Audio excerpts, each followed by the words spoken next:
Welcome to Capes, Cows and Mask, everyone, the show that uncovers the world of soups and science fiction. I'm Jake, and as always, I'm joined by Dave. How's it going, Dave? It's going good. How are you? Yeah, not too bad, not too bad. It's been a couple of weeks since our last episode.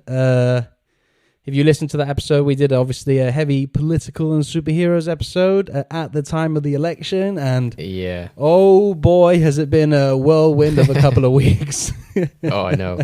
At that time, I think, when I was listening to it afterwards, I was just like, listening back to our past selves, and at that moment, it was like, this is sad. We still don't know the result. It's like, especially at that moment, it was like when the counting and all that kind of stuff was still going on. I was like, if only we knew back then. But we were so innocent. Very relevant. Yeah, and I don't know about you, but obviously there hasn't really been a lot of news out. The only news I've been sort of keeping up to date with is just constantly as everyone has been calling it, doom scrolling on your Twitter feed. Just constantly refreshing it to see if there's an update, and it's been weird. So I don't know, did you find some time to watch stuff to keep your eyes off all this news that was going on? Yeah, surprisingly, I sort of did, still get through quite a few things recently. I suppose it hasn't been anything like series and things like that, because again, it's like lack of dedication to time, but there's been a few films, etc. in there, especially I think what I have watched has maybe been reflective of, that sort of anxious time, especially because there was a good 2 days in which there was just that lack of sleep and doom scrolling and just keeping an eye on it because you're so worried about what was going to happen. But yeah, based on that, I sort of got back into Studio Ghibli because I was just thinking of something calm and nice and, very therapeutic to watch. And Studio Ghibli films can quite often be like that because they're so detailed and so vivid, and there's just something about them that's very charming and makes you feel at ease. So I watched My Neighbor Totoro, which I've seen before, which is a really charming, nice film. But I'd never seen Porco Rosso, so I watched that the other day. Interestingly, the dub of that, which I watched the original dub, but the English dub has got Michael Keaton as this as Porco Rosso, as the human pig that is the main character in the film.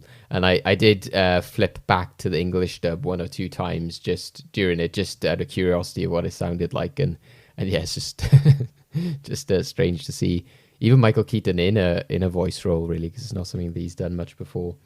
And yeah, bar that, like I said, it's just been I went through some end of the world films, because why not? But also for another project I was working on, and so it's been some interesting watching lately. What have you been watching? What have you been looking at? Yeah, similar to you. I figured I'd watch something kind of relevant to the times we're in now, and off of the heels of our last discussion, and it was, I think, this time last year that it was coming out. I was like, you know what? I'm going to rewatch Watchmen, the TV show. And it's just so good, man. Honestly, I after this viewing again, I'm really sinking back and getting all the details and all this stuff, and all the messages and themes it's throwing at me. I'm just like, this is such a good show, and I reaffirm it's probably my favorite show of all time, and definitely the best superhero show out there. I think it's just so deep. And then following that, I was like, you know what, I haven't read Watchmen this year yet. I normally do an annual read, so I thought, oh, that's perfect time.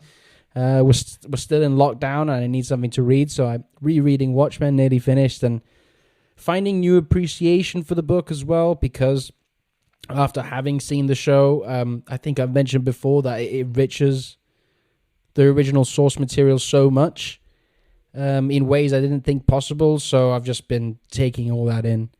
But on a lighter note, I've been obviously looking forward to every Friday for a new episode of Mandalorian, which we've been discussing on our show. So yeah, apart from that, yeah, there's been just a few films.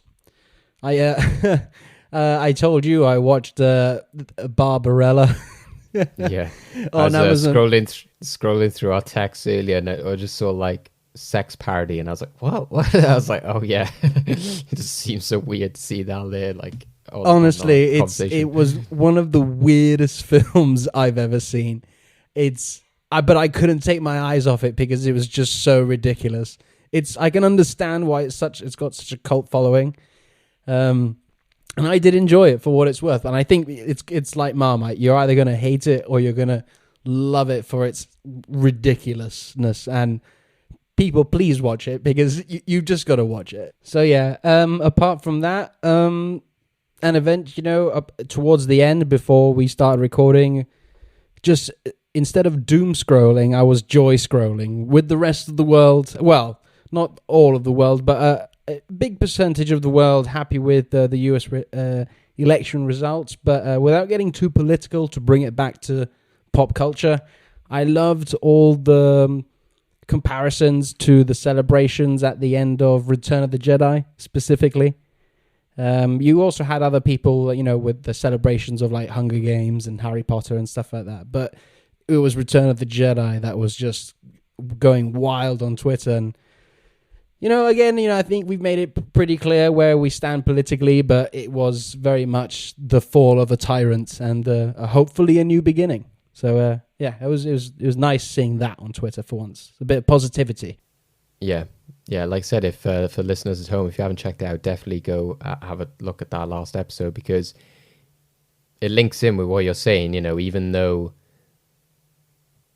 it's getting political and talking about where you stand and that kind of stuff, that episode justifies what we were seeing in the election, that we have people like Mark Hamill, Sam Witwer, Patton Oswalt, really big actors, Chris Evans, etc., being so vocal and celebratory on the platform. It goes to show how much it means to them and why it means so much to us and why they carry these ideals, because at the end of the day, Star Wars is about breaking free of tyrants and fascism and that kind of stuff. So the fact that Mark Hamill tweeted out yub nub, and showing the Endor celebrations, and I loved that. I thought that was great. I loved how Sam Witwer had the sort of gif of Palpatine being thrown down the chute. I thought it was all fantastic. Yeah, I saw someone re-edited that and put like Biden and Trump's faces on that.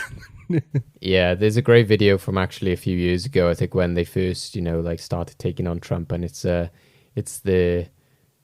Jedi coming to arrest Palpatine scene, and they've put like Obama's face over Mace Windu, and then it's like Biden is like Kit Fisto, and it's like Bernie is one of the others, and it's and then you just got him like. And it made so much sense, doesn't it? Like, you have lost, and then no, you will die, and which is still going on right now. It's still that situation is happening. It's crazy that it's still going on, but partly because of that, the entertainment business has been like, well, we can't really release any news because this is what the world is focusing on. So. Well, people in the industry as well, they're too glued to Twitter, obviously, as well, aren't they? That's what I mean. Nobody's digging up scoops. So there hasn't really been a lot of news to talk about on this episode. So it's going to be a little bit light on news, but nevertheless, we do have some stuff to talk about. A couple of big things, actually. Despite it being a light news week, the news that has come out is... it's quite big, and it's got its mix of controversies, I think. Yeah, and it goes beyond the fandom itself into sort of real life situations. So let's start off with maybe the downer news, and then go maybe a bit more positive. So it's not superhero related, but we can't ignore the impact of this franchise, and that is the Harry Potter franchise. So Johnny Depp has exited the Fantastic Beasts franchise as, what's his name? Grindelwald. Grindelwald, yeah. That's it. Because of the lost case at libel. That obviously labeled him as was it wife beater? I think they labeled it as, and he was suing. I think, the son. He's suing them for that. He lost the case, and Warner Brothers has asked him to resign. He basically got fired, but peacefully they were like, "Would you mind just resigning instead?" And he did release a statement, actually, which I have up here. I mean, it's the sort of standard statement you would get, but I think the juicy part to look at is that I wish to know that I have been asked to resign by Warner Brothers. So that is implying that they've basically said, "Yo, you need to leave." And then prior to that, at the end, finally, I wish to say this: the surreal judgment of the courts in the UK will not change my fight to tell the truth, and I confirm that I plan to appeal. My resolve remains strong, and I intend to prove that the allegations against me are false. My life and career will not be defined by this moment in time. So there's it's a big story. There's a lot to cover here, especially in regards to the other party involved, Amber Heard, as she is part of the Aquaman franchise in DC world. So what are your sort of overall thoughts, Dave? It's upsetting news, but at the same time, is everyone really surprised? I was sort of thinking this was going to happen. I'm a bit surprised it hasn't happened to both of them, but we'll get into that. Yes, it's really interesting, especially from a fan perspective, and especially when you do get a lot of films like this, which get held up in a lot of controversies and a lot of drama behind the scenes, but then also because, simply there's other factors and other problems aside from that major drama. And you see it quite often where the studio's like, no, we're still pushing ahead, we're going to do this, we're going to do that. And at the end of the day, it's whether people even want to see another Fantastic Beasts film, because, interest in it is so low as it is, because people were disappointed very much by the last one. And again, without going into this controversy, but, J.K. Rowling has alienated a lot of people. So I think that, and it's not like Harry Potter, she writes these films. She's like, head of, the franchise essentially by making the scripts, etc. And she has, alienated a lot of fans. I know a lot of people who are massive Harry Potter fans who said that they will no longer financially support her in the future. So that's a massive, amount of money they've already lost. But then, you've also got this Depp Heard stuff on top of it, and somewhat, it's not as big a drama, but Ezra Miller is still somewhat problematic potentially. Oh, I didn't think of that. Yeah. Yeah. So you've got like 3 people there who have like all like done shady, dodgy things, all linked to this franchise, and then it's just the fact that whether people even like the films as they are, anyway. So. I think it is worth bringing up because, like you said, it elapses so much into entertainment these days, in which a lot of people, they talk about cancel culture and all this kind of stuff, and whether I saw some comparisons to it with like the James Gunn scenario a few years ago, because he had such a rally of fans behind him and people who were supporting him as well, and it is quite an interesting, point to take, because if somebody didn't take over for Depp, because there was the situation in which, there were talks about who could take over from Gunn as the director of the Guardians of the Galaxy franchise, and pretty much most directors turned around and went, no, that's James's franchise, I'm not doing that. And, you could just as easily see people go, I don't really want to tread on Johnny's toes, or I don't really want to like get involved in this drama. So, they could potentially have a case in which they can't replace Grindelwald because nobody will take it, maybe. So I think that is interesting. And like I said, the Amber Heard Aquaman stuff is messy. I think the petition alone is crazy, and when you look on Twitter and social media, they are very vocal about, I'm a part of like quite a lot of Facebook groups, just, film fan groups and stuff like that. And, movie fans, which again, so it's not targeted at anything specific, but a lot of people on there are very, very diehard Depp fans, and and that's not even like me going to look for it. That's not me like going, oh, where's the Johnny Depp fan club? These are just general movie fans which are very passionate about, they grew up with Depp, they support him, they don't like, the mistreatment of like male actors and victims in this scenario. They're taking a very hard stance on it. So yes, it's interesting to see how it'll all pan out. Yes, it's you pretty much said everything I was thinking as well. The J.K. Rowling stuff. This franchise, since the last Harry Potter film, hasn't really got off to a great start. Like you said, for all the reasons of J.K. Rowling, Ezra Miller, Johnny Depp, and obviously Amber Heard attached to it, and the fact that the films themselves haven't been particularly great. I enjoyed the first one for what it was. It wasn't as good as some of the Harry Potter films, but it was okay. It was fun. The second one I was really, really disappointed by. And I wasn't not the only one. I have no idea where the film was going. Or I did know, and I hated the idea of where it was going. And I have to question Warner Brothers, though, because Johnny Depp was hired for this role after the allegations had already been made. Do you know what I mean? And I question what their train of thought was going for there, because if you're hiring someone or going through this huge court case, do you know what I mean? That is in a way a liability that could come back and bite you in the ass, and it has now, as we've seen. But I also think I'm a Johnny Depp fan. But I think the situation is a lot more grey than some people like to admit.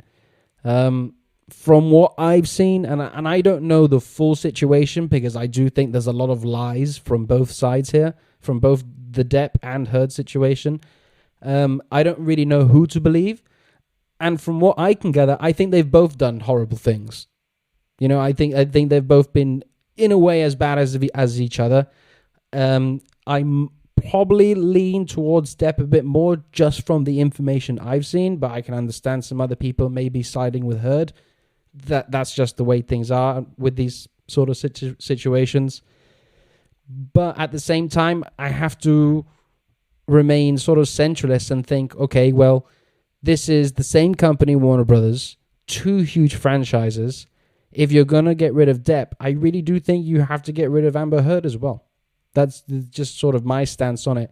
The petitions, we've seen that petitions don't really make a difference. At the end of the day, I think Warner Brothers will make the decision that they want to make. People can cry and moan all they want. Warner Brothers will do whatever they want to do. But I do think they need to be careful going into this, because I don't know, man. I personally think that also the Fantastic Beasts franchise, just sort of let it die. I don't see a future for it. I don't see people running to opening night to see the third one. Do you know what I mean? Especially if J.K. Rowling's a name is heavily attached to it.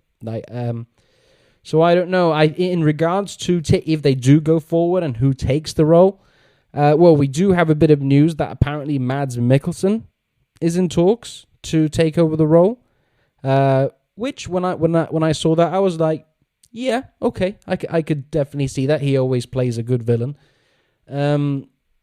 I don't know what it does for the franchise and the continuity of the franchise, considering the villain was Colin Farrell in the first one, who revealed to be Johnny Depp, and now what is going to be revealed to be Mads Mikkelsen. It just seems like a bit of a mess, and that though those films were already sort of a mess. So where I lie on this is that I do think it's a tricky one. I do think they should kick the can in with the Fantastic Beasts franchise and maybe focus their efforts on something else.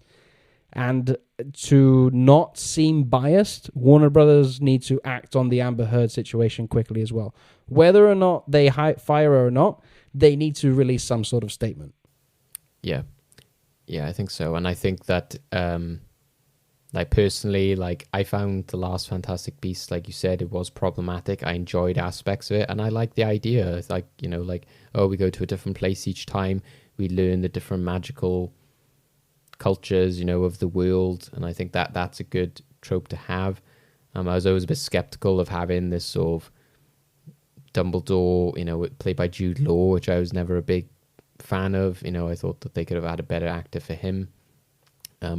Especially when I saw the film, I was like, even really doing the same accent that was done by Michael Gambon in the Harry Potter, why are you going to be Johnny? They put your name in the cover of fire. Go fire. So yeah, I find it strange that Jude Law wasn't doing some sort of like light Irish accent or whatever there. But yeah, and it was like, are we gonna, is this really gonna turn into a sort of like Jude Law versus Johnny Depp kind of thing where they've got this potential romantic history, etc. I couldn't see that happening. I couldn't see them being that brave to do that. But I can still see that they want to keep it because obviously it's a major franchise for Warner Brothers. I think when you look at something like Star Wars and Marvel, that's the only franchise that Warner Brothers has really embraced, kind of like those in which they've at least got a theme park out of, and they could go even deeper with it. They could be making series and really delving into that world if they wanted to, but they just haven't.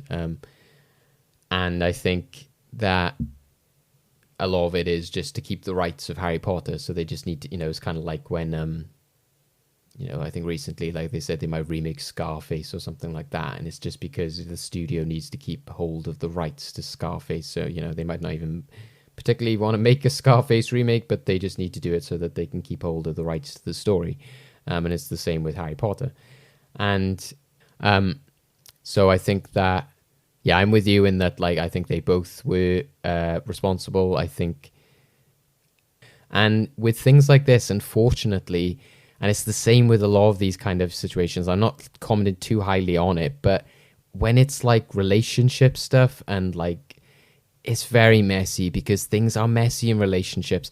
And unless somebody says something straight away, like, I was hit or something, especially when it's things that we've had with other stars in which they're like, this happened 30 years ago. It's like, it's hard to say when it's things that are that old.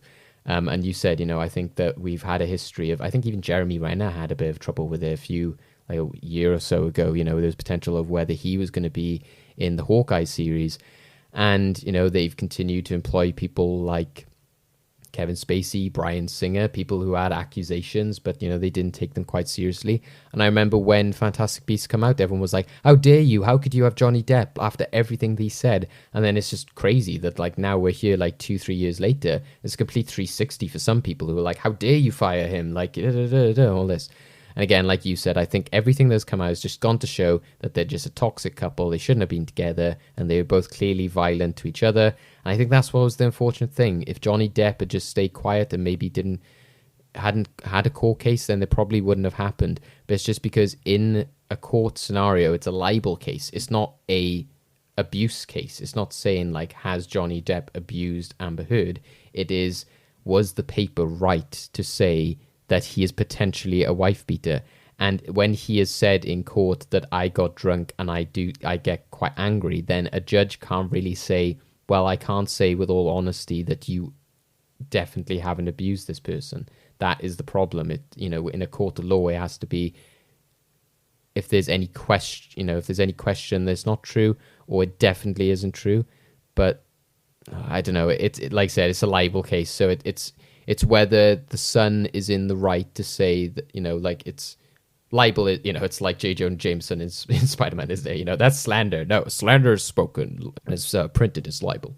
And, so that's what it is. It's whether the Sun is right to say that he is a wife beater. Personally, I don't think, I think that I don't like the Sun anyway, so obviously I'm not going to be in their defense. But, yeah, I think, saying wife beater is quite a serious accusation. So personally, I wouldn't say that, like, maybe I think they potentially Johnny does still have a case that is quite a harsh criticism thrown to it when there isn't any clear evidence. But like you said, there's there's no doubt that there's been violence and problems between the two of them. And I can't see that Warner Brothers could fire Amber Heard as much as these pedestrians do, because regardless, a court of law has ruled that she is innocent, or at least been a victim to this. And if you fire her, it's going to easily then look like you have fired a victim of abuse, which then doesn't play well at all. Doesn't look good. I think, No. Yeah. no, I think they'll just downplay her role in Aquaman and shorten it or do something like that. But I don't think they could ever fire her, to be honest. I don't think it works like that. I don't think they're like, yeah, well, it'll be fair, because she's won essentially in that court case. That's in that, all yeah, in that specific court case, yeah. It's, as you said, it's messy, it's murky, it's muddy, and no one really knows the truth. No, but what fascinates me and interests me most about it is the fan base, though, is just how much people cling to it, how much people like attach to Johnny, and how big that petition got about like fire Amber Heard and stuff like that. Again, that's not good for Aquaman either. You know, Aquaman's $1 billion movie, so I'm worried. You know, I'm not worried. I'm wondering how it will affect that. I was thinking the same thing. I was thinking about all these fans, you know, rallying behind Johnny Depp going into maybe Aquaman. You know, are we going to see another one of those hashtag boycott Aquaman things, or boycott Aquaman 2 or something? You know what I mean? Let's not forget the potentially like Warner Bros. Will have another lawsuit on their hands with the Ray Fisher thing with Joss Whedon. So, you know, honestly, it's somebody crazy. needs to go to Warner Brothers and sort that shit out, because Yeah. it's a messy place over there at the minute. A lot of drama. Yeah, I'll tell you where there's not that much drama, where everything's happy sailings. That's Marvel Studios. You know, apart from the delays, you know, they've been fun sailing. They've been giving us some great news recently, some casting announcements. And now we finally have some more information about the upcoming TV show WandaVision. Entertainment Weekly did a spread on WandaVision, so I have some of the stuff here. Did you get a chance to read some of the comments about the show and what they were going for? Yeah, I didn't like fully read the entire articles, but I've like seen bits and bobs from it, and some of the comments that Bethany and Elizabeth Olsen said about it, which got me quite excited. Yeah, and we also finally have a release date for it, or a premiere date, I should say. And that is 15th of January 2021. So I was kind of hoping or even expecting it to come out a bit earlier, but hey, it's still not that far away to wait a couple of months. You read the information, or you say you read some of it. We got the premiere date, some new images as well. Are you excited as I am to watch WandaVision, man? Yeah, definitely. I think when it comes to like Marvel stuff and things, I try not to get myself too excited because, you know, like I said, it is, you know, one of my favorite franchises and has some of my favorite characters.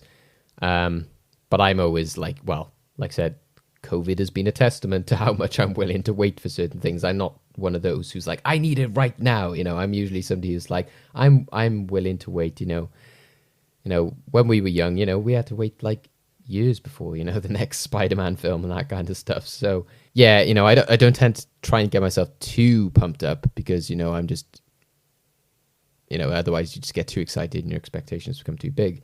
But I think Scarlet Witch has been one of my favorite characters in the MCU. I think that I was really happy when they announced that she was getting her own series, and I'm really excited for what's going to happen in, you know, Multiverse of Madness. I think that she is a really key part of the storyline for Marvel going forward, and I think that's really good. And I've always loved everything she's in, you know, and her and Vision have had some of my favorite stuff in the films. I think, you know, they've had a bit of a back seat in some respect, but then that's also why I've kind of enjoyed it, is that they've sort of like not exploited the storyline too much, or they've not taken them in different directions or anything.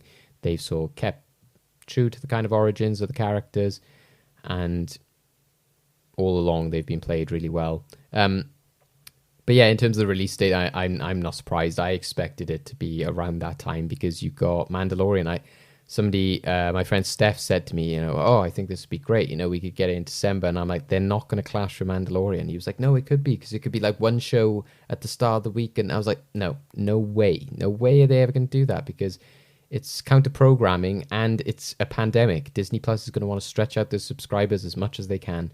So I'm not surprised, because it literally is when Mando's finished. You got Soul there for Christmas, which is coming out. And then you get WandaVision. It's, you know, that's why I always expected that. So people who've like thrown their arms up and complaining about it, I think get grip. Oh yeah, I'm not complaining. I'm just I'm not saying you were. There's a lot of people online who were like throwing their toys at the pram, and I'm like, get grip.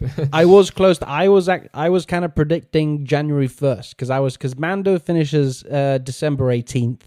Then I thought they were going to take a week off because of Christmas and then come back on January 1st. But hey, it's the 15th. Whatever. That's a couple more weeks. I've waited. It's been the last time I saw something from the MCU was Spider-Man: Far From Home.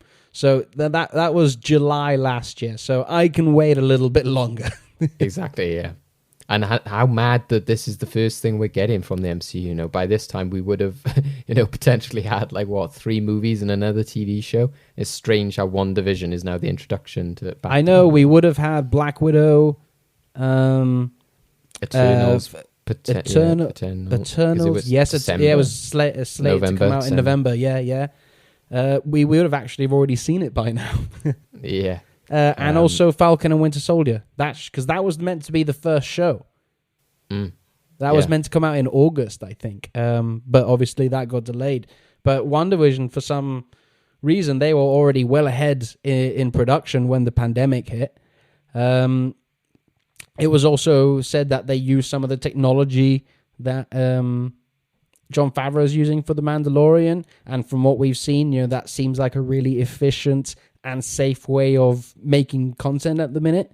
Because you can really control, the like extras and things like that in that sort of safe environment. So I'm all for it. If that's what's going to get content being made in the future, let's go for it because we need some new stuff. I really liked some of the comments they did say in the Entertainment Weekly article. Jack Schaefer, who wrote the show, but she says the show is a love letter to the golden age of television. We're paying tribute and honoring all these incredible shows and the people who came before us. But we're also trying to blaze new territory. I love that because what we've seen is that it is going to pay homage to like the 50s and the 70s and all those type of shows.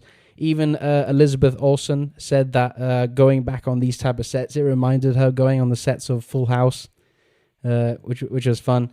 But for me, why I'm so excited about this show, maybe, I know you said we should get the expectations down because we love this franchise so much. But out of all of like the announced upcoming Marvel stuff, this is one of the ones I'm particularly excited for just because of what they've said, how new it's going to be, how different, how fresh, homaging all these sitcom TV shows, which they said that they were shot with a live audience. That's going to be that's going to be interesting to see from the MCU. Do you know what I mean? And how this is, they've put so much emphasis and focus that this is the first thing, and this will basically set up where we're going in this next phase of movies and TV shows now, and it basically cementing, saying, "Oh, we're just as important as the movies. You have to watch us just as much as the movies." Yeah, like I said, it'd be a difference, I suppose, between the expectation and excitement. I'm like you. I'm really excited for it because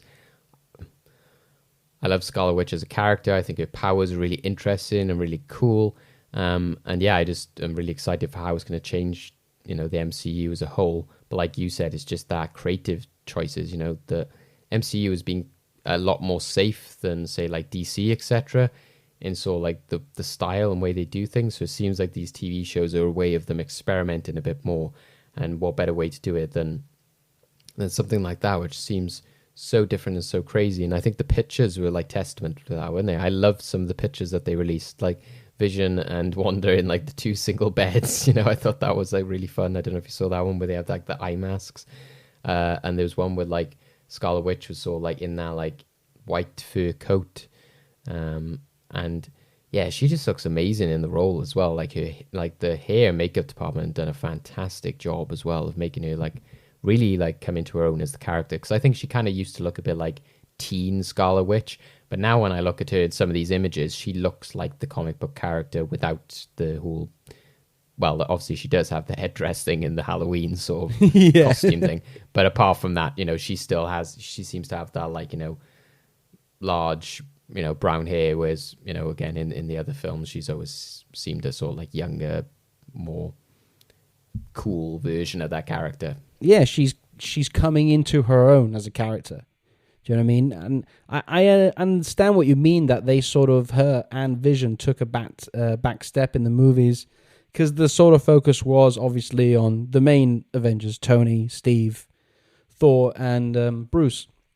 So there's only so much story you can tell with these two. But now that those guys are sort of gone, you know, it's all for it's everyone's game now. Everyone, and she even says that this has been the biggest gift that Marvel has given to me. That's amazing, you know what I mean? That, and she's sort of stuck in there, and I also like the idea that this was Kevin Feige's idea to do this show.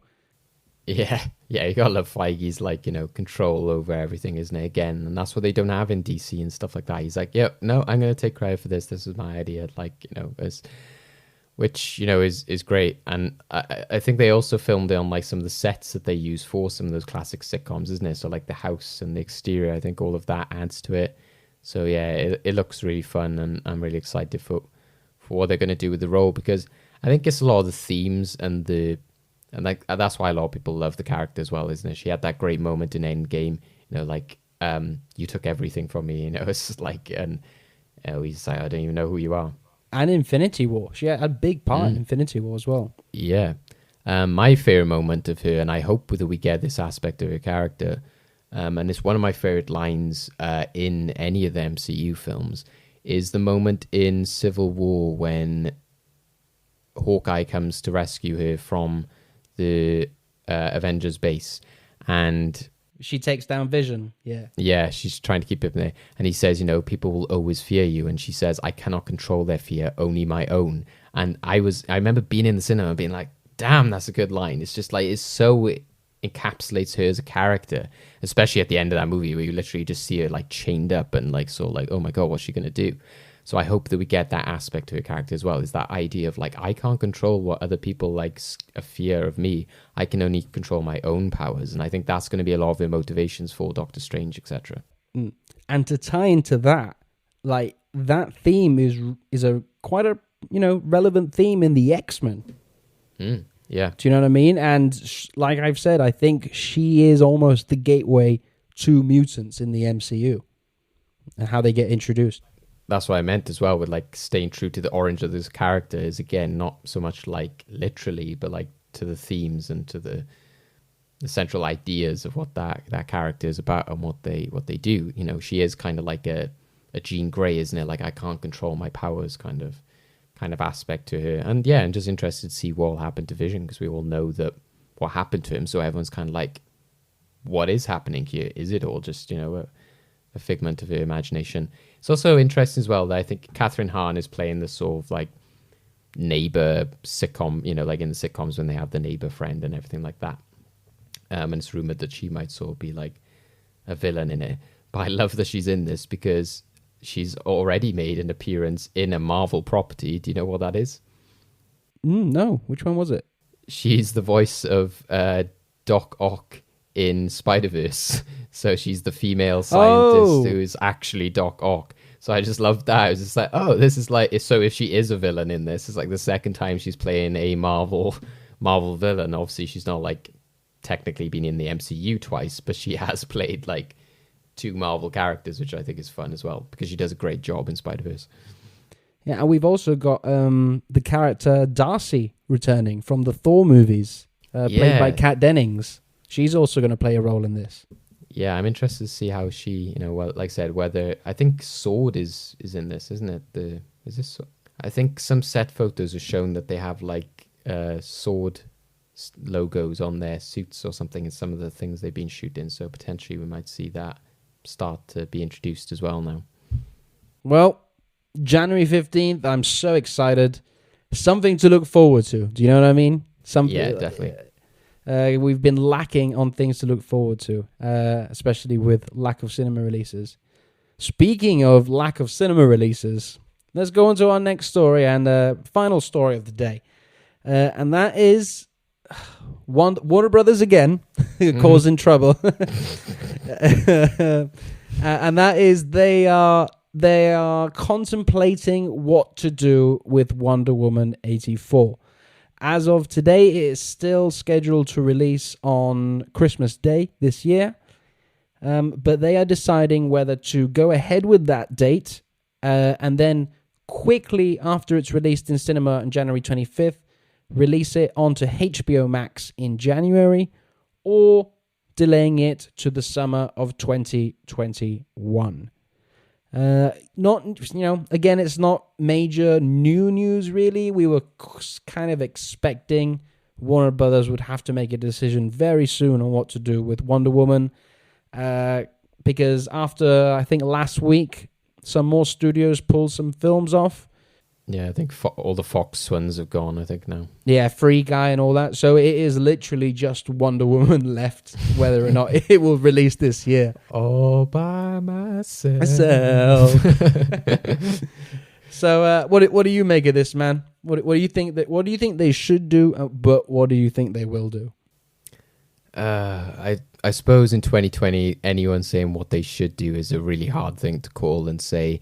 I think it's just, everyone's probably looking at it now going, well, damn, they should have done the Marvel or, Universal thing of just going way, it's unfortunate that they've always tried to be, we're going to be the second, third film that opens in 2020, etc. And, we've already seen with Mulan that, there's only so much traction you can get out of that, which Disney had to just buckle and do something with it. And also the box office performance of Tenet.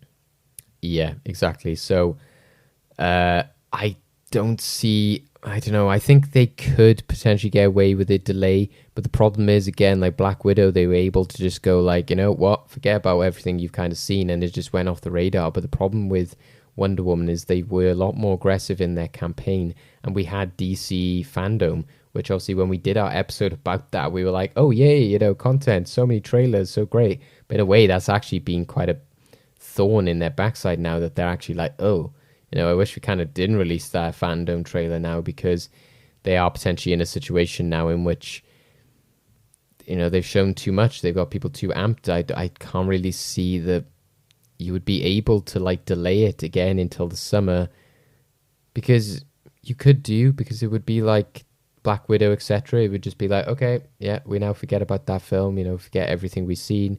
We shut off from what we know about it, and we just take our expectations to that summer, etc. But as we already know, a lot of those films, so I think like Kingsman, for example, that got delayed till March. Well, a lot of films have like vacated and don't look like they'll be coming out in January, February, and a lot of the industry thinks that March will be the time that things will start to get somewhat back to normal. So Kingsman isn't in a good position either. So that might have to be delayed, and so things will just keep moving and keep getting like backlogged, and I just don't know if there's room for much of these films anyway, unless they are literally going to be like, right, let's take 2020's summer and just replicate it over in 2021. But again, that's a different time, that's a different way of thinking, in which you could be like, yeah, let's have the films 2 weeks apart, let's have them a week apart. Well, things might be very different like in 2021, in which people are still getting used to going out and about and going to the cinema. They might want that Tenet approach of having a very long, stretched out theatrical release so that people can go at their own leisure a bit more. But obviously the big problem, and I think you agree with me on this, is the HBO Max is not a worldwide platform. And I think The Witches was a massive problem when they released that. So yeah, what do you think of that entire situation about potentially putting it on HBO Max? I don't know, really. It's a tough thing, like you said, of what they should do. What I want, selfishly, is for them to delay it to the summer. That's my selfish thing, because I want to see it in the cinema. I think it's a... How dare you, Jake? How dare you do that? It's people's lives at stake. How dare you do the best for a cinematic release? I know, right? I know. So selfish of me. But no, it's a cinematic experience, this film. It's a superhero film. You want to see it in the biggest screen possible with the loudest sound possible. So that, putting that aside of what I want, realistically, I think they might have to bite the bullet and release it, because, like you said, there's been so much marketing for this film already. It's already had like 5 release dates. Like even before COVID, it was already shuffled around a couple of times. So very much like New Mutants, I think a lot of people, and I have seen this online when this story broke out, a lot of people are like, I really don't care about this film anymore, because of all the delays. And these are from like DC fans. These are from people who love the first one, who are like, right now with all these delays, I'll just watch it at home. Do you know what I mean? It's just fatigue, isn't it? It's just, Exactly. And I wouldn't say I'm on the same as them, but I am getting there. I am getting a bit like, how much interest am I having in this movie the longer you delay it and all this trailers you've released. So I think they might have to bite the bullet if they want to release it theatrically on December 25th. That's brave of them. I don't think they'll get a lot of money at all for the theatrical release. HBO Max in January, that could be an option for them. I do think they can't just dump it on there, though. Not a film like Wonder Woman. They would have to do a Disney approach with Mulan, and maybe you pay an extra premium price for it. Probably not as expensive as Mulan. I do think $30 is a bit steep. I think it only works if maybe you have a family of 4 or if you have like kids around. But for someone like me or you, who live on our own or live with a partner, that is a bit steep to maybe going to the cinema. And, with going to cinema, there's an experience attached to it. But if they said, okay, we're going to drop it on HBO Max for like $20 and you can rent it in the UK, or you can even just buy it in the UK on digital download for streaming for £20, I'll do it. Was it a case of HBO Max at a cost price, or was it like a Witches, like a part of your subscription? It's unclear. It's unclear. I mean, I think they probably would just put it to stream, but if you want to make money off this, I think you have to. Is such a big budget film that I don't know how much money you can really take losing it. You know what I mean? Yeah, the problem is I really don't think that releasing it at Christmas is an option at all, to be honest. I think the second wave is going to be quite, we already seen the effects of it here in Europe. I think America is going to be hit quite hard from it. You obviously got the whole election thing as well, which is going on, the transition of power. Again, are people going to want to go out and watch some 4th of July, hooray, film when, there's potentially all that drama happening. And I think even Biden has said, isn't it, that there potentially would be a national lockdown, which America has never done, which potentially would actually be really good for the country and be good for cinema because it might bring down their cases and give a bit more confidence in, cinema releases and in the movie industry. And again, without getting too political, it's a bit crazy actually that New York is such a massive cinema-going part of that country, and even Trump has said, you won't get your vaccine or whatever because they want to do a bit more research into it first, etc. So, all of that is problematic. So I think that it is just a case of whether they do a digital release or whether they delay it into next year. I think it's just like I said, the problem is that they haven't got a Disney Plus. Even Disney Plus is only like this week, I think, released completely worldwide, places like Brazil and Mexico. Whereas HBO Max, like I said, we've never had HBO over here. We have like Sky, etc. But it's not, and I think even in America, it's not even on like things like Amazon Fire Sticks and stuff. And I'm like, what? I'm like, so, Disney Plus, as soon as that came out, I was kind of thinking, oh no, what is it going to be on my Android TV? Is it going to be on my Roku box, etc.? It was everywhere. They did the right thing. It was there. And like Warner Brothers hasn't been very good in making that a thing for HBO Max. So I don't think that they're at the stage in which they can release a big theatrical film like that. I think Disney Plus potentially could with something like Black Widow. We would want it to, but they could. And I think HBO Max, but I don't think HBO Max is at the level in which they could do that. So yeah. Yeah, we'll see, I guess. Here's a question for you though. I sort of already answered this. If they did release it to buy or to rent, would you? In, let's say, January, would you? Then yeah, like I bought Mulan, so and that was it was a bit different, I suppose, because it was when things were a bit more free. So it was like 4 friends, like we sort of like split the price. But yeah, I would look at some way to do that. And again, I think over Mulan, I wouldn't have paid £20 on my own. But I think this, I would be like, you know what, potentially I will. Yeah, I think we would have to anyway, just for the show. Yeah. Yeah, that's pretty much it. We'll wait and see what Warner Brothers does. A lot of focus on Warner Brothers recently for not good reasons. But we'll see what the future holds. So, Dave, do you want to take us into the next segment? God damn it! I'm gonna do this the old-fashioned way, with 2 swords and maximum effort. Hear the music. Yeah, so in the past, like I said, we've, had segments of the show where we've talked about our favorite comic book movies or our favorite, most underrated ones. We talked about TV shows, etc.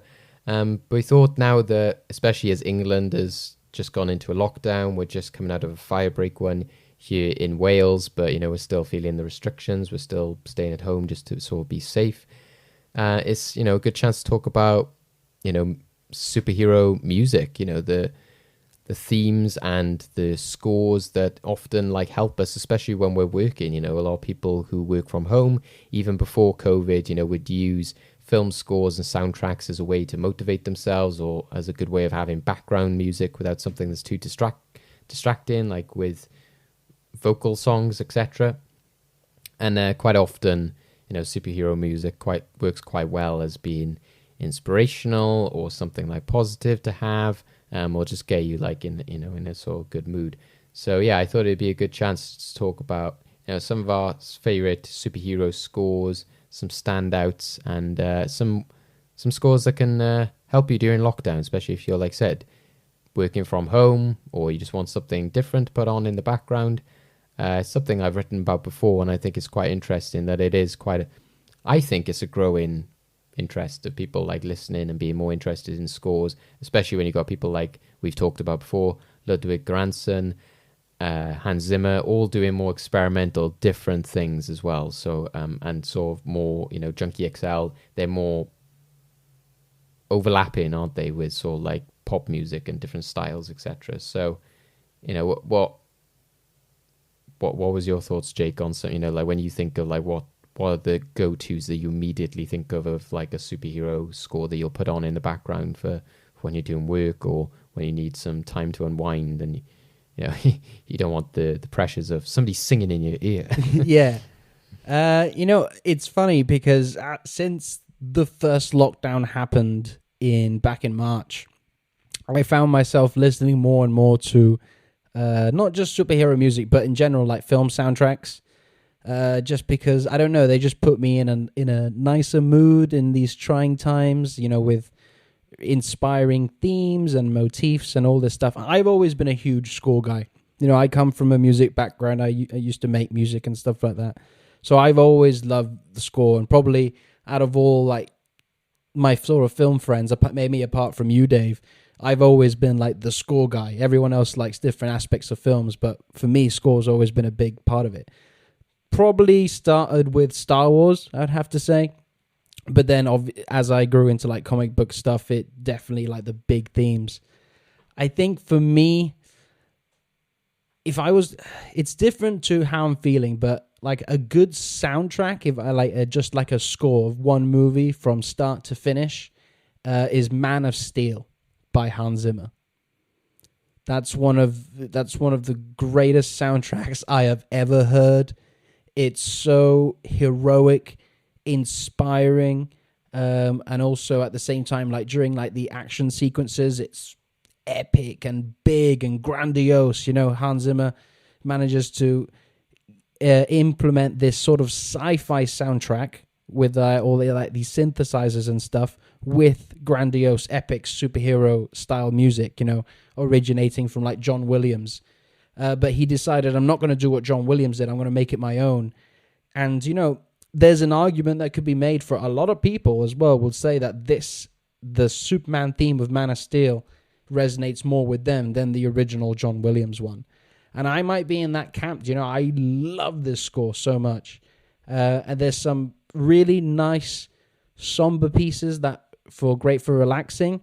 And there's also some really fist-pumping tracks to maybe get you motivated, get you pumped up for something, even working out. I don't work out, but sometimes when I hear some of those tracks, it kind of makes me want to work out. So, yeah. So, yeah, for me, one of my favorite soundtracks is Man of Steel, definitely. I absolutely love that soundtrack. Yeah, it was a great one. There was a lot of eyes on that when it first came out, wasn't there? Because we had never really had another Superman theme apart from some of the TV stuff, because the movies were always sort of sequels to each other, so they sort of kept the same one.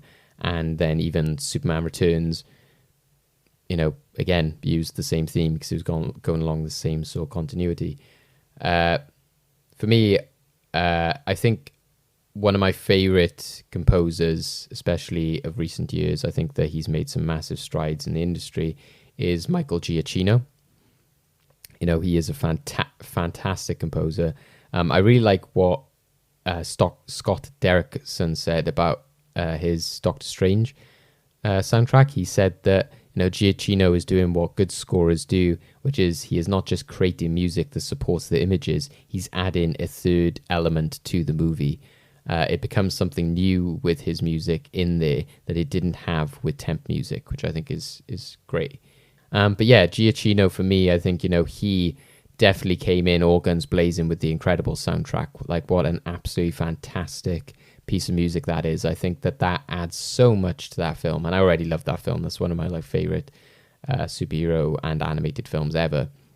But the score, by the time you get to the end, I think it's called the end credits, isn't it, on the soundtrack, and it just kicks ass because it's just encapsulates so well the vibe that they want for that film, that sort of 60s 70s spy genre, the idea of the glory days, pow, kick, punch, and they kind of built on it a bit in the sequel when they give Elastigirl and Mr. Incredible their own theme songs from their sort of fake TV shows that they would have had. And yeah, I just love how dynamic it is, and it really adds to moments in the film. I think one of my favorite sequences is when Dash is running across the water, and the music just really kills at that time. It's you really feel that that's when the visuals and the story and the music is all working fantastically together, because you've got these crazy hover cycle things that are flying through the air, and they're shooting at Dash and he's on the water, and the music is getting really larger than life. And then you have the moment where all the families together and they get that sort of Fantastic Four kind of together shot. So yeah, that's definitely one of my go-tos, because it is just it's really good for getting your energy up and yeah, making you feel good. Yeah, he's making the rounds in the comic book superhero game at the minute. He's doing a lot of stuff. But going back to the Incredibles, completely agree with you. For me, the soundtrack's great, but I just love the theme, the dun dun dun dun. Yeah, exactly. It like you said, it goes back to the 60s, 70s era, sort of homage to the Adam West Batman show in a way, but also really embracing the feel of the Fantastic Four in the 60s. So yeah, it just encapsulates all that. And when you decided that we're gonna do this talk about themes and scores, I made a playlist, and that song's on there, the end credits, because it's just so good. It's just so good. Oh no, that's where we were talking about Giacchino. One I definitely wanted to mention, though, where we were talking about how people are getting more experimental, etc. And I think, like you said, it's maybe the Incredibles wouldn't be so much a score you could just put on and hear the entire thing. It's very much like an energetic score, so it'd be more listening to those one or two tracks. But I think his Doctor Strange one is definitely one of my favorites. I love how different he goes with that one. I think that it adds so much to the film. I think originally when I saw it, I was kind of yeah, this is good, But it wasn't until actually then when he puts on the cape, or there's a moment in that, especially once he kind of becomes Doctor Strange after he saves the world, saves the day. That's when he really starts to play with the mystical kind of, I think he used things like a harpsichord and organs, and he had this Indian Asian sort of vibe. I love what he does in that soundtrack, and that's I have a playlist, and that's one of my most listened to ones. I love that do do do do do. As soon as I heard that, I know that you're more of a Doctor Strange guy, but I had only sort of seen him from when he overlaps with other characters in video games and cartoon series. But even then I heard it and I was this is Doctor Strange. This perfectly represents that character. Yeah, I agree with you. What he did with the Doctor Strange stuff is also great. For some other stuff, I kind of also have to think of nostalgia in a way, because not so much soundtracks, but there's a couple of themes that really resonate with me. and they take me back to sort of my youth. The first one is the X-Men theme from the movies by John Ottman. It wasn't in the first one, but it was in X2. I was really annoyed they didn't use it in X-Men Last Stand. And then it came back. Basically, it's only in the Bryan Singer movies. So it's in X2, Days of Future Past, and X-Men Apocalypse. But there's just something, because I probably watched X2 so much, that theme, that dun, da, da, da, da, da, you know, and it goes perfectly in sync with like the intros that Bryan Singer likes to do as it's going through all the wires and Cerebros and all this kind of stuff. And I just remember watching that on VHS, and every time getting so excited when I heard that, because it's like, I'm about to watch an X-Men film. Do you know what I mean? Like, it's when you're like that young of an age and watching these superheroes on screen. And then it just took me back to that when Bryan Singer came back to the franchise for Days of Future Past and Apocalypse, and he's got the same song in the same sort of style with the intro, and I'm watching that in the cinemas. I was just like, oh yeah, like it just again brought me back to that excitement of, I'm about to watch an X-Men film, you know? Yeah. And it works really well for Days of Future Past because you have got, you know, past and future, the old X-Men, so it really does bring you into that. And I love that soundtrack as well because you get, I think, some of the more, sometimes like action stuff can be quite hard to like listen back to because it's just like, you know, but in that soundtrack you have the music that plays, I think, in the, you know, the opening sort of scene when Kitty Pryde, etc., facing off against the Sentinels. The music in that is really cool. You know, like the sort of theme they have for the Sentinels is great. And you have a lot of that then comes back quite effectively at the end of the film. But my favorite from that, which is, again, you know, testament to, what was it? John Ottman, isn't it? John Ottman, yeah. Yeah. The theme he has for Professor Xavier, that really ties that film together for me. That I think it's just called Hope on the soundtrack.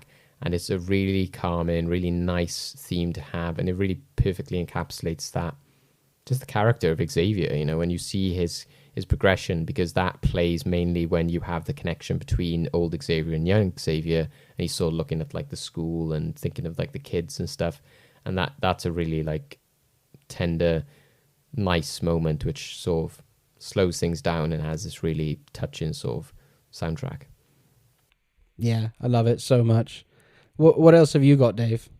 And in terms of inspirational stuff, I think I was skeptical of Hans Zimmer's Wonder Woman theme in BVS. I thought it was a bit jarring there, but there's a video essay again. You know, I've watched quite a few like video essays about soundtracks. There's a guy called Dan Golding, and he's actually like, I think, a radio host and like a lecturer, and he does a video called How Wonder Woman's theme music went from bombastic to smart, and that emphasizes to me why I love the soundtrack for the standalone Wonder Woman film, because this is done by Rupert Gregson Williams, and I think that he takes the Hans Zimmer theme and makes something completely new, but also the same, both at the same time. I think it's really, because you hear at the start when you're sort of seeing the shots of Themyscira, you know, you have that like do do do do do, you know, he sort of brings it in like orchestrally and like really slowed down, and that's what that video essay talks about, is how that he uses the theme to gradually build it, and then you get that trench scene, which is like in the soundtrack is called Wonder Woman's Wrath, which is, you know, quite fitting because she literally is, you know. So, and then she goes to that like village and she's like taking out like the tower of, you know, Germans, etc. So that, it works so well, and that's where I felt it was earned. It like built up to that moment, and that, you know, the guitar comes in and you're like, yeah, this is where it's really cool. It like really encapsulates that character, and it looks like they're going to build on it in an effective way in Wonder Woman 1984, because, you know, we've had a few glimpses of the music. Again, Warner Brothers shouldn't advertise the movies so heavily when there's a pandemic on, but they released Themyscira, which seems to be a track which is maybe played when that they have that sort of like Olympic type game thing that we've seen in the trailers, and that is a really like hopeful, inspirational version of the theme, which is like all like like a choir and like, you know, big trumpets and trombones and stuff, and that sounds really fun.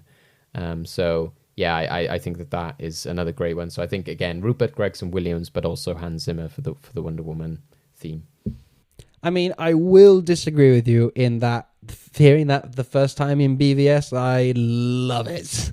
Like, there's just Of course you do. You love BVS. yeah. I mean, there's just something about that moment when she comes on screen and the music's blaring, the guitar's going. I was just like, I think it's more, yeah, man. I think it's more the picture that gets me. It's not so much her coming into the action. It's more when it plays just on the picture of her in World War One. I'm like, what? yeah. Maybe that's a bit weirder, but the actual action scene is just so fist pumping. Like the track on the BVS soundtrack is She With You, and it's obviously got that theme, and it's got the music of when they're fighting Doomsday.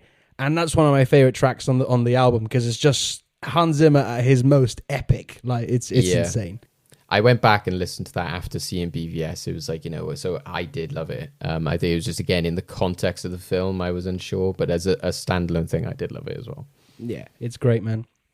So yeah, that's your theme. I mean, for me, this is probably my favorite theme of all time.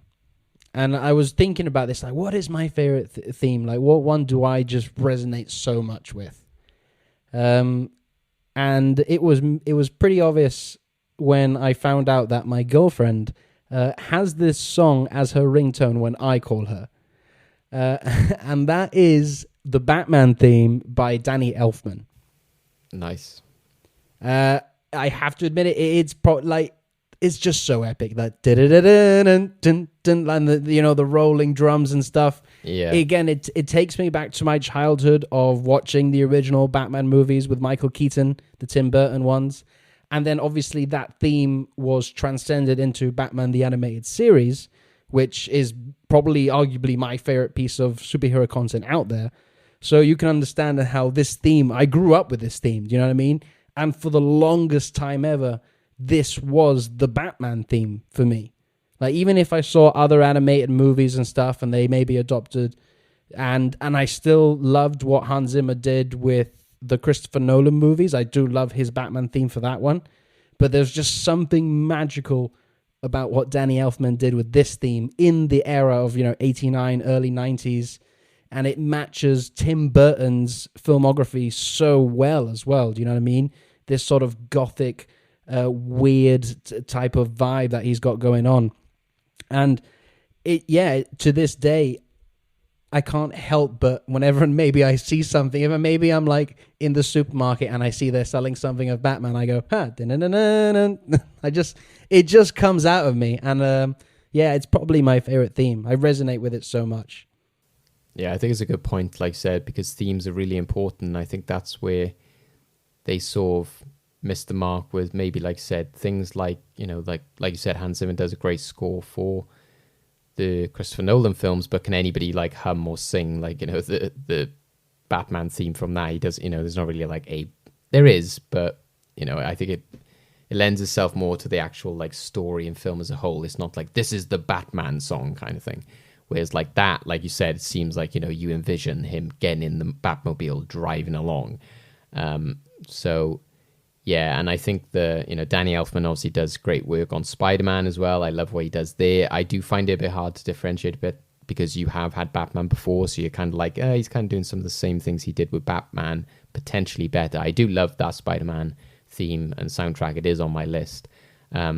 But again, in some ways, I kind of feel like it's kind of like the X-Men and that old, 90s theme, maybe, Spider-Man, maybe that's like the definitive Spider-Man. Somebody just needs to make an epic orchestral version of that, which they kind of did before Homecoming for their Marvel intro.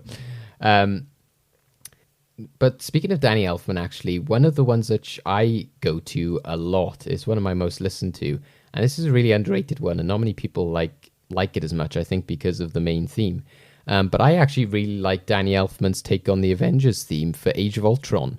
I love that end sequence which they have with the end credits where they have like the statues and stuff, because I find that it perfectly blends that because the Avengers theme is obviously like, so that's from like Alan Silvestri, and that's very famous, and that works really well in Infinity War and Endgame, especially when you see like Cap in like the train station. Everyone like loses their mind when that bit happens, in cinemas and stuff, and because of that theme. But it very much comes across as like a Shield kind of like, militaristic kind of like, team theme. Whereas I find that like the Age of Ultron one is a bit more, like you said, that kind of orchestral, chorusy kind of choir, bit more, which I like, of the like, sort of elements of music that we obviously have in things like Duel of the Fates and, Star Wars Phantom Menace and things like that. It incorporates a bit of that. And to me, that Age of Ultron theme, it has the same kind of tune to it of the Avengers theme, but there's kind of this more like, because at the end of Age of Ultron, they are like more heroes of the world. It isn't just they've like saved New York City, they've saved it from like this global threat kind of thing. And yeah, I just always really liked that one. I just felt that it really like built on the Avengers. It really added this grandiose to them. And it used like the elements of Danny Elfman quite effectively. And I think that works as well when they have that sort of like 360 shot when they're all like fighting all the different Ultron robots. So that was always an underrated one for me, but one I've always enjoyed and gone back to a lot. Yeah, I didn't really pay too much attention to the score, if I'm going to be completely honest, because it is one of my sort of least favorite of the Marvel movies. It doesn't quite connect with me as some of the others do.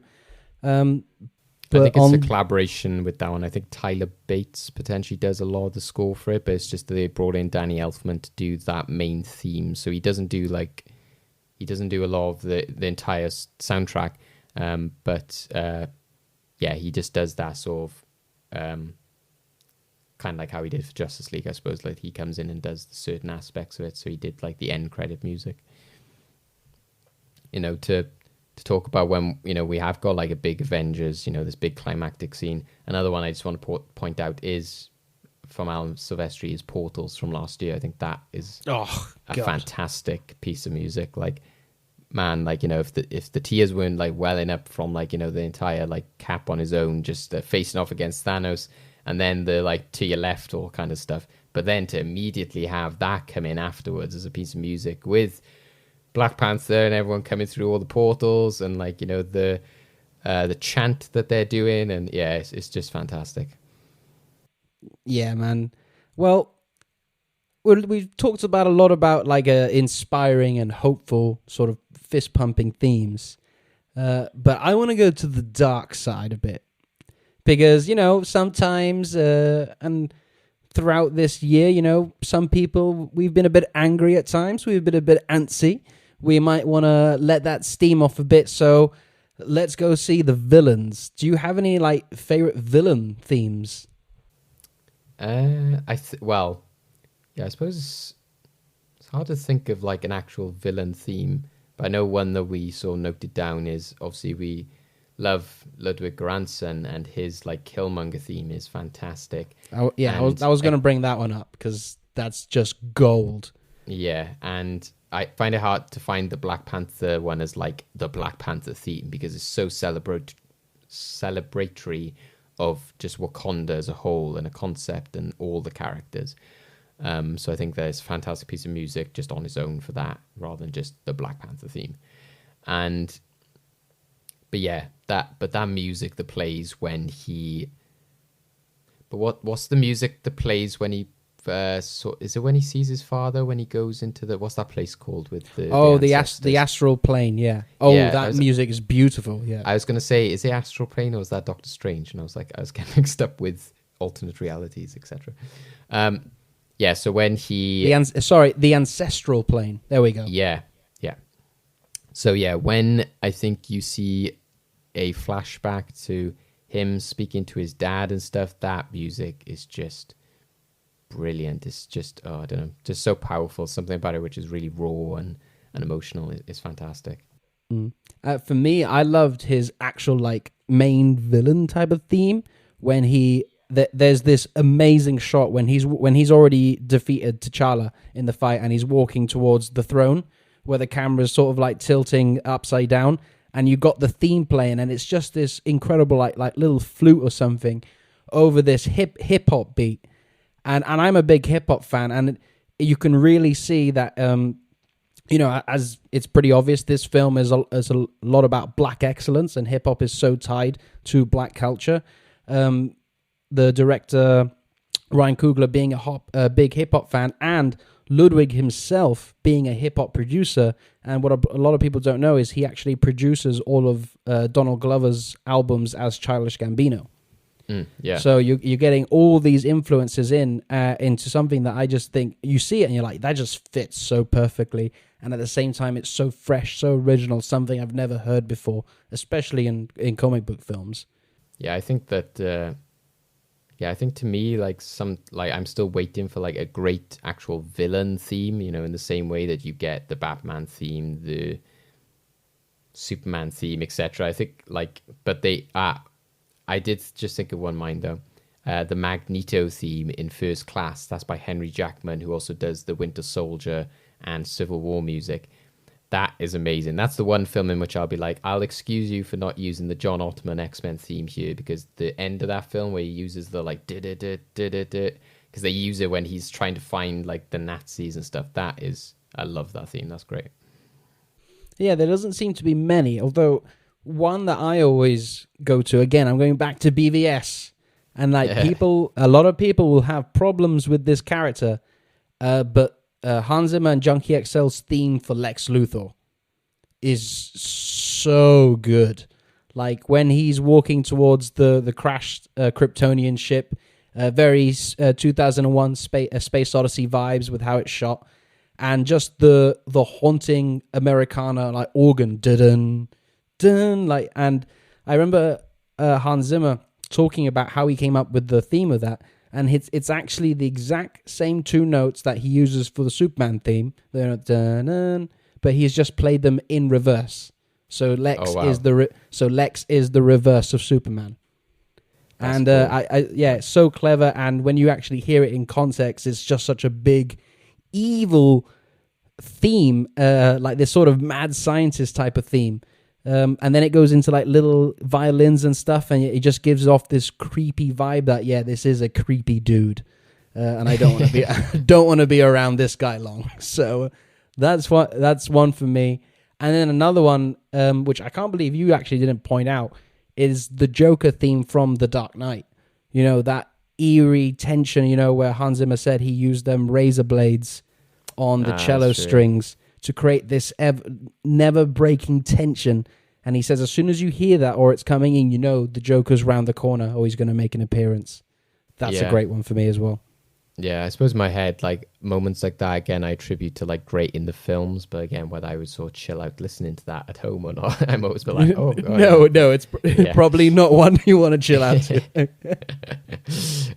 So yeah, I think that's the great thing about superhero themes is that they can be inspirational and sort of like, lift your spirits and be good for like getting work done, especially, isn't it? You're like, I'm going to get this essay done or whatever. And you're just there like, hearing this like inspirational music, etc. Whereas, Joker theme might make you, I'm going to stop doing work now. So I think that, to me that like caps off like a lot of, what I think is like inspirational and fantastic about it.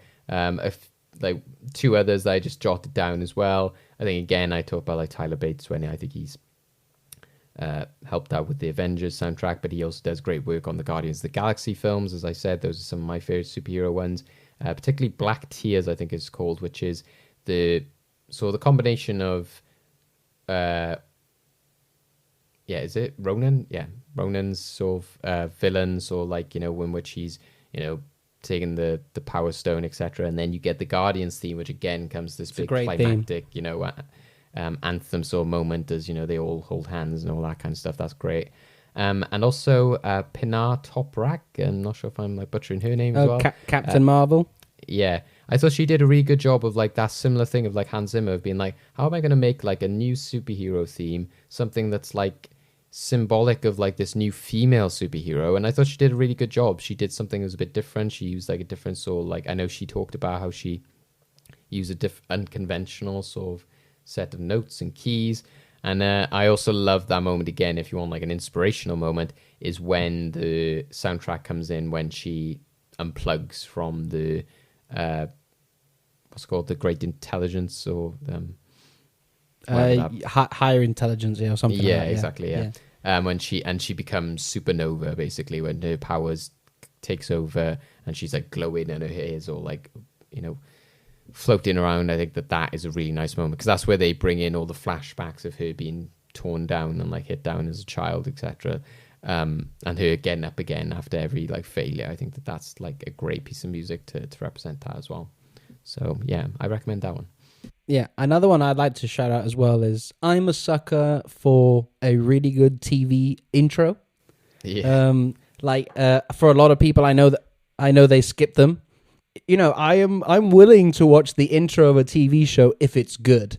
And one that always gets me, and I never skip the intro because the theme is also so dang cool, is the John Pisano's theme of Daredevil, the Netflix series. Yeah. Yeah, it starts off so somber and like haunting, like with like the heartbeat and stuff. But then as it builds up, it's so epic, and it kind of makes you want to, in a way, go out boxing and like take on the world by the end of as it climaxes. So that's another one for me. Like whenever I watch that show, if someone's about to skip the intro, I'm like, no, we watch and we listen. Yeah. Oh no, I'm like a big advocate. I'm like against skip the intro in any circumstance. I don't care if the opening is trash. You don't skip the intro. It's part of the show. I don't know if they started the trend as well. Like I always felt that after that, every show was then doing this kind of like Westworld does it, and Man in the High Castle does it. This kind of like, let's have this like model thing that we slowly revolve around with like, creepy music. And I was like, I always felt that Daredevil like started that trend. So I don't know if that is right, whether there was more TV shows that they were actually mimicking or not. But I think like, other, shows, especially like Hill House and stuff, have done it as well. They always tend to have these like slow, creepy openings, etc. But yeah, I was always like taken aback by that one, where I was like, oh wow, yeah, like this is really different. And to add to the TV ones, I know many people haven't seen this show, but the intro to Doom Patrol and the song that comes with that is also killer. I love it so much. So weird.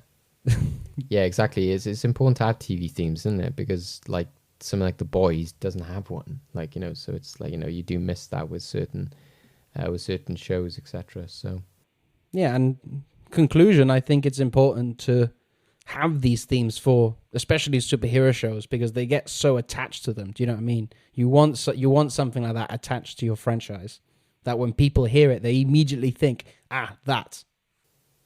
Yeah, well, like I said, I obviously that's a big part of me for Spider-Man, Batman the animated series, Superman the animated series, Justice League. During lockdown, actually, I did a TV themes round on one of my friends' like virtual quizzes, and one of them was the Justice League theme, and a lot of like my male friends were just like, "What is that? I know what it is, but I can't think what it is," because it sounds similar to other things. But yeah, it's that like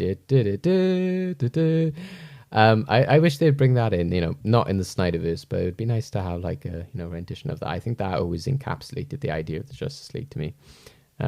Fuck it, do it in the Snyder Cut. Bring it all. He's bringing everyone else in. Why not? Yeah, exactly. Yeah.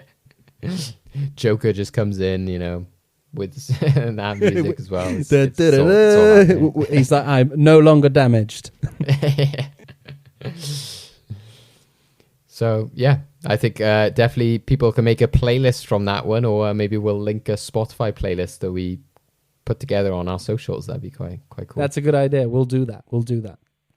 Okay then, so I think that brings us to the end of the show, Dave.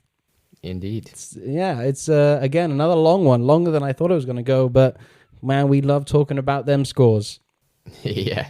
So the final page on our comic book issue this week. Issue 7. Yeah. Okay, so before we get out of here, Dave, we're going to do the usual plugs. Where can we find you, and what are you doing? You can catch me on Twitter and Letterboxd at David Osger, and you can also catch me at freshtakehub.com, where there's a bunch of articles, podcasts, and hopefully in the future videos which I've been working on. And where you can also catch Jake, who recently wrote for the website, doing an article about Into the Spider-Verse, which is really enjoyable. Go check that out, and inspired me to go watch the film again, which was really enjoyable. And another great soundtrack actually is that film as well, but also mainly because it's got some great vocal tracks in that one as well. So yeah, check that out for there's a lot of articles coming out, reviews and that kind of stuff, and yeah, some exciting stuff coming up. Holidays are coming. Holidays are coming. Check out Dave's Jingle Jangle review. I know Netflix's holidays are coming. Trust me, it's not just me. There's about 5 Christmas reviews coming from different people on the website. So yeah, and not sure if they're going to be good, but we'll see. I guess we've already had Holiday and Jingle Jangle, so both of those didn't start off to a good start. So we'll see. I'm hoping Soul, even though it's not a Christmas film, will save the Christmas period of films. Yeah, maybe a Christmas Story 2, that weird Kurt Russell film. Okay, guys, so you can find me on Twitter at Sweaty Jake, and you can also find me on Letterboxd at JakeHart. And you can follow us, Capes, Cows and Mass, on Twitter at Capes, Cows and Mass. And find and like us on Facebook too. And then if you like this episode, check all our other episodes out on Apple, Anchor, Google, Spotify, any major place where you can get podcasts. Give us a like, share, and follow and spread the world of Capes, Cows, and Mass to all your friends. But until the next show, guys, see you later and stay safe. Bye.